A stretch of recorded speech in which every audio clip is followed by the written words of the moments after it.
नमस्कार, स्वागत है आप लोगों का दरोगा अड्डा पे। आज हम एक थोड़ा सा कोशिश किए हैं कि विशेषकर दरोगा के लिए और बीपीएससी पीटी के लिए जो आप लोगों को थोड़ा सा हेल्प हो जाए। और हम कोशिश करें कि हिस्ट्री, ज्योग्राफी, पॉलिटी और इकोनॉमिक्स, करेंट अफेयर का जो भी सेशन आता है वो आप लोग को प्रोवाइड कराया जाए फ्री में, बिल्कुल फुल कोर्स फ्री में कराया जाए।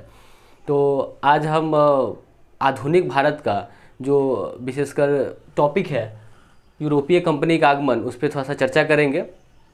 तो आप लोग ध्यान से देखिएगा। सबसे पहले बात होता है कि 1707 से लेकर और अभी तक का जो समय है वो आपका आधुनिक भारत के पीरियड में आता है। और आधुनिक भारत में जो विशेषकर जो विदेशी कंपनियों का जो आगमन होता है, उस आगमन से पहले आगमन क्यों होता है, विदेशी कंपनी भारत में आखिर आते क्यों हैं, उनका क्या कारण होता है कि समुद्री मार्ग का खोज होता है, स्थलीय मार्ग था कि नहीं था, क्या कठिनाई थी, उस सब चीज़ों के बारे में पहले हम विशेषकर जानेंगे। तो सबसे पहले उस समय का जो दौर था कि जब भारत में मध्यकालीन दौर चल रहा था, उसी समय यूरोप में आधुनिक दौर चल रहा था। तो होता क्या है कि भारत में मुगल वंश के काल में विकास का क्रम चरम सीमा पे था। जब मध्यकालीन दौर चल रहा था उस समय भारत में मुगल वंश का शासन था और काफ़ी विकसित था उस समय की अर्थव्यवस्था भारत में। उसी समय जो यूरोपियन कंपनी आते हैं, हम उसी की बात कर रहे हैं। उस समय यूरोप में आधुनिक दौर चल रहा था, मॉडर्न युग आ गया था। उस समय भौगोलिक खोज होना आरंभ हो गया था, वहाँ पे पुनर्जागरण की शुरुआत हो गया था, यूरोप में पुनर्जागरण की शुरुआत हो गया था, भौगोलिक खोज ये सब प्रारंभ हो गया था। तो अब सवाल आता है कि ऐसा नहीं है कि भारत का जो यूरोप से जो व्यापार होता था वो अभी आधुनिक भारत में ही शुरू हुआ, ऐसा नहीं है। सिंधु घाटी सभ्यता में जो क्या बोलते हैं, विशेषकर जो एंशियंट हिस्ट्री है, एंशियंट हिस्ट्री में हम लोगों को पढ़ना है। एंशियंट हिस्ट्री में भी और जो मिडाइवल हिस्ट्री है उसका जो पीरियड होता है, उस समय भी आधुनिक और साथ साथ आधुनिक भारत में भी मतलब यूरोपीय कंपनी का जो है व्यापार होता था उस समय भी।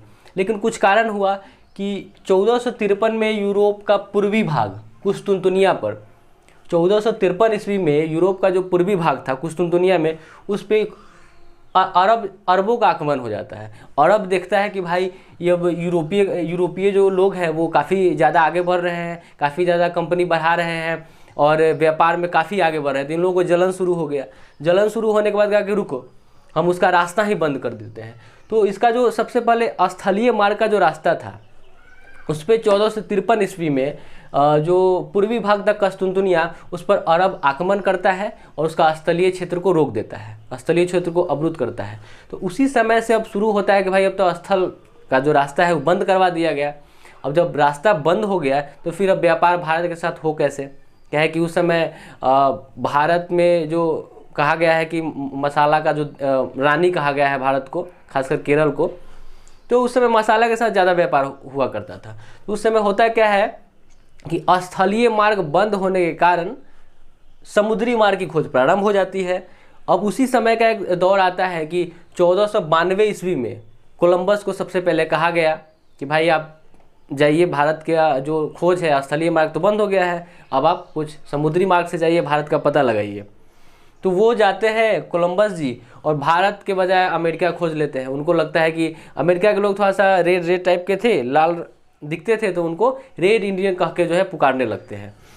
उसके बाद होता है कि फिर वो भारत के बजाय अमेरिका खोज के चले आते हैं। उसके बाद फिर 1498 ईस्वी में वास्को डी गामा जी को भेजा जाता है। तो वो 1498 में वो जाते हैं, लेकिन वो भारत का खोज कर लेते हैं।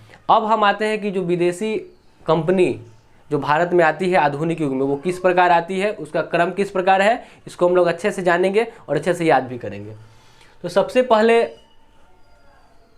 पहला कंपनी जो था, सबसे पहला व्यापारी वो पुर्तगाली था। देखिए, पुर्तगाली का दौर होता है सबसे पहले 17 मई 1498 ईस्वी को पुर्तगाली भारत आते हैं।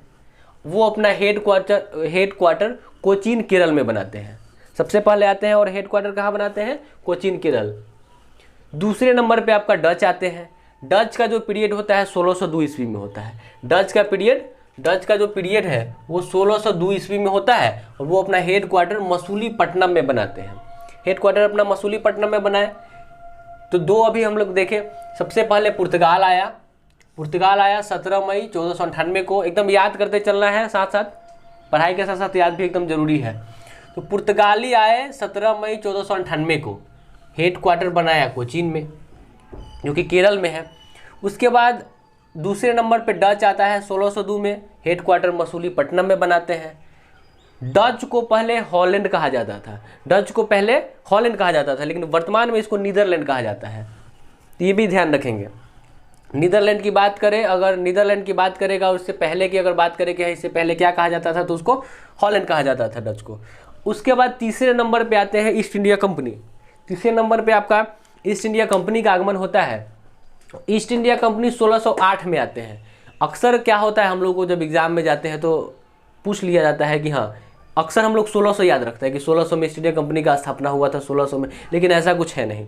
स्थापना तो 1600 में हुआ ही था, लेकिन ईस्ट इंडिया कंपनी भारत में जब आया तो वो उसका आगमन 1608 ईस्वी में होता है, जो तीसरा क्रम पे मौजूद है। 1608 में वो भारत आते हैं और अपना हेड क्वार्टर सूरत में बनाते हैं, गुजरात में। उस समय काफ़ी औद्योगिक क्षेत्र था गुजरात, तो वहाँ पे अपना पहला हेड क्वार्टर सूरत में बनाते हैं। और स्थापना आपको पता ही है, 31 दिसंबर 1600 में ईस्ट इंडिया कंपनी की स्थापना ब्रिटेन में हुई थी।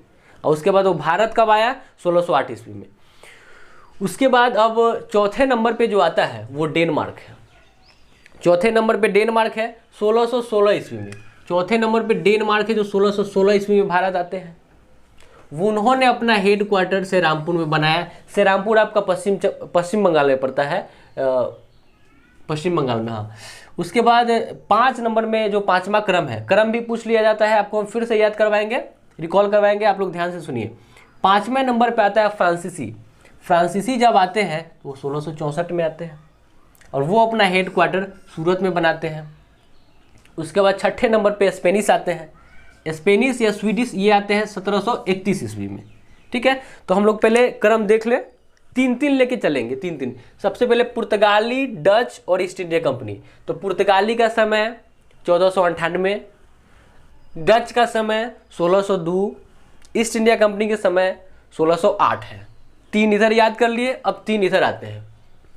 चौथे नंबर पे डेनमार्क आते हैं। तो डेनमार्क 1616, एकदम देखते चलेंगे। डेनमार्क 1616 हो गया, फ्रांसीसी 1664 हो गया, और आपका स्पेन या स्वीडिश 1731। तो इस तरह से हम लोग ये 6 का क्रम जो है एकदम याद रखेंगे। जो आने वाला जो आगामी एग्जाम है उसमें बिल्कुल क्रम पूछा जाता है। उसके बाद हम आते हैं, एक चीज़ और ध्यान रखेंगे कि भारत आए सबसे पहले पुर्तगाली, और यहाँ से गए भी सबसे लास्ट में अगर कोई गया तो पुर्तगाली ही था। क्वेश्चन पूछता है कि भारत सबसे पहले आने वाला जो व्यापारी व्यक्ति था वो पुर्तगाली था, और सबसे लास्ट में जाने वाला व्यापारी व्यक्ति वो भी पुर्तगाली ही था। बड़ी ये विशेष रूप से, मतलब कि काफ़ी इनका काम था कि ये भी तो व्यापार करने आए ही थे, लेकिन ये थोड़ा सा शांत रहते थे। आपका डच हो गया या फिर आपका ईस्ट इंडिया कंपनी सब की तरह मारकाट नहीं मचाया जाता, शांति से रहे, इसलिए भारत में फिर लास्ट में इसको यहाँ से भी जाना पड़ा विशेषकर। तो आज हम यही बताने वाले थे कि हाँ, जो ईस्ट इंडिया कंपनी का भारत में आगमन हुआ, चाहे स्पेनिश हो गया, डेनिश हो गया, डच आए, जो भारत में पुर्तगाली कंपनी का जो आगमन हुआ, विशेषकर यही हम बताने वाले थे। और हम उम्मीद करते हैं कि आपको याद हुआ होगा। और फिर अगला जो टॉपिक है, अभी हम आपको जैसे कि बताया कि फ्रांसीसी, डेनमार्क और स्पेनिश, ईस्ट इंडिया कंपनी, ये सब जो आया, इसके बारे में डिटेल्स में जानकारी, डिटेल्स वाला वीडियो अब हम अगले वीडियो में आप लोग के सामने प्रस्तुत करेंगे। तो अभी के लिए धन्यवाद, नमस्कार।